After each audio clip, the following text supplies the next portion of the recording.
Hi friends, ఈరోజు recipe చూపిస్తున్నా. Recipe వచ్చి ఈరోజు చేపల ఫ్రై అనమాట. ఏమంటారు, ఇది ఒకటే ముళ్ళు ఉంటుంది కదా, దాన్ని ఏమంటారు పేరు నాకు తెలియదు. మా వారు ఏమన్నాడు దాన్ని.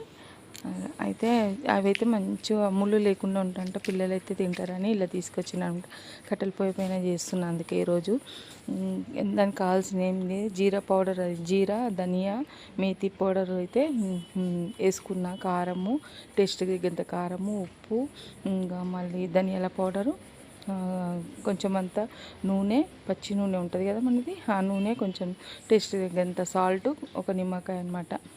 అన్నీ వేసి మంచి కలిపి ఒక హాఫ్ అన్ అవర్ పెట్టుకున్నా. హాఫ్ అన్ అవర్ అయినాక మంచిగా కలుపుకొని మొత్తం చేపకు పట్టేటట్టు కలిపిన అనమాట. చూడండి, ఇదంతా వేసుకొని మంచిగా కలిపేసుకొని తర్వాత నూనె అయితే పొయ్యి మీదే పెట్టిన.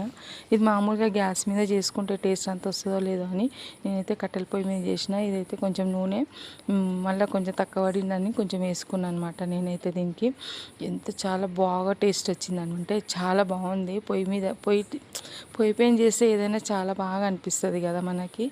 ఇదైతే పొయ్యి మీద చేసిన. నేను ఎప్పుడైనా కానీ గ్యాస్ పైన చేస్తే ఎక్కువ పొయ్యి మీద చేయను.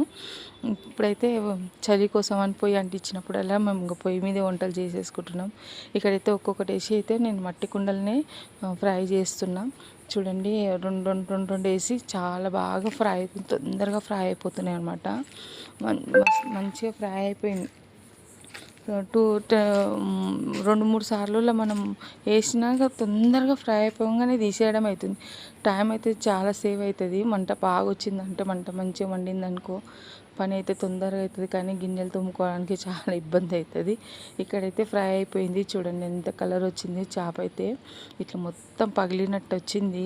చూడండి ఎంత వెన్నీలాగా పైన అంతా కండ మొత్తం బయటకు వచ్చినట్టు చేపది. ఇది ఏమంటారు కామెంట్ చేయండి, నాకు తెలియదు ఇది ఏం చేపనో, కానీ మా వారు ఏదో చేప అన్నారు, తెలియదు. ఇదైతే ఇట్లా వస్తుంది మొత్తం చేప, ఒకటే ముళ్ళు ఉంటుందంట దానికి. చూడండి ఎంత బాగుంది కదా చూస్తుంటేనే. నేనైతే ఫ్రై చేసినప్పుడైతే ఇట్లా మొత్తం ఇట్లనే వచ్చినాయి అన్ని చేపలు అయితే. కలర్ కూడా ఇట్లనే, ఏం కలర్ కోసం కూడా ఏమీ వేయలేదు, నార్మల్ కారం పొడి వేసిన అనమాట. టేస్ట్ మొత్తం సూపర్ వచ్చింది. చూడండి, ఒకసారి నచ్చితే అయితే చేసుకొని చూడండి. ఓకేనా ఫ్రెండ్స్, వీడియో నచ్చితే అయితే లైక్ చేయండి, షేర్ చేయండి, సబ్స్క్రైబ్ చేయండి. ఫుల్ వీడియో మొత్తం చూడండి. ఓకేనా ఫ్రెండ్స్, బాయ్.